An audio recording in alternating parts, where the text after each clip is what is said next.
The red-eye flight to Honolulu was supposed to be the beginning of my dream vacation. 6 hours of darkness over the Pacific, a few hours of sleep, and I'd wake up in paradise. The cabin lights were dim, most passengers already asleep. The steady hum of the engines almost soothing. 2 hours into the flight, the woman beside me suddenly grabbed my arm. Her grip was painfully strong. Her nails dug into my skin, drawing blood. "There's someone on the wing," she whispered. Her name was Clara.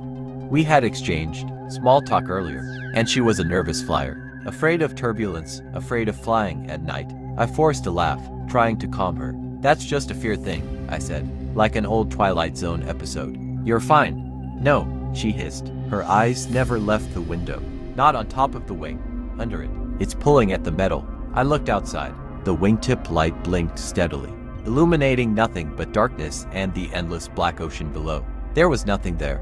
I flagged down a flight attendant and explained that Clara was having a panic attack. They moved her to a seat near the back of the plane to calm her down. The cabin returned to its quiet rhythm. I tried to sleep, but I couldn't shake the feeling she'd planted in my head.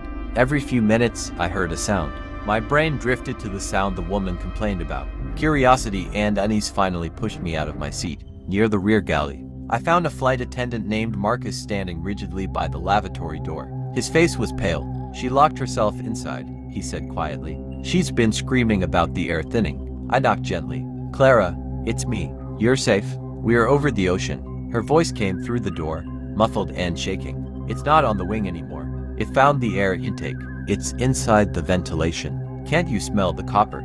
I inhaled. The recycled cabin air always smelled stale, but now there was something sharp beneath it, like smell of blood. The lights flickered once, then they went out completely. The engines dropped in pitch, their smooth hum turning into a low, an even vibration that rattled my teeth. A blast of freezing air tore through the cabin, not like normal airflow, but like high-altitude wind. A dark drop fell from the ceiling.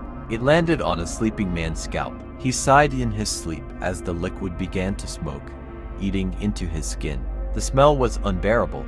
I looked up. The ceiling panels above row 44 were bulging downward, as if something heavy was crawling through the wiring. Then the panel split open. It didn't crack, it unzipped. A long, gray limb slid through the opening. It was far too thin, its joints bending backward. A face followed, stretched tight like old parchment. There were no eyes. Where a mouth should be, needle-like whiskers vibrated rapidly. It didn't attack. It just hung there, shaking in rhythm with the failing engines. From the lavatory, Clara sobbed. "It's not eating us. It's turning us." Below the creature was a man dressed in a scientist way. He told us he wanted to use us for the example of his new invention. Then the sleeping passengers began to change. Their skin turned translucent gray. Their limbs lengthened. They didn't wake up. They simply began vibrating, perfectly synchronized. I ran for the cockpit. The door was already open. The pilots were slumped in their seats, but they weren't dead. Their bodies had stretched and fused into the controls. Their fingers were no longer hands, just extensions of the aircraft itself. The plane began a slow, silent descent. I turned back toward the lavatory. The door was open now. Clara was gone. In her place, a small gray shape clung to the mirror, its whiskers already vibrating. The pressure in my ears didn't pop. It stayed, crushing and relentless. Outside the window was a deep height to the ground. It dawned on me that we were never going to Hawaii. We were just the newest practical added to a list that Operation will be carried upon at the bottom of the Pacific since the beginning of time.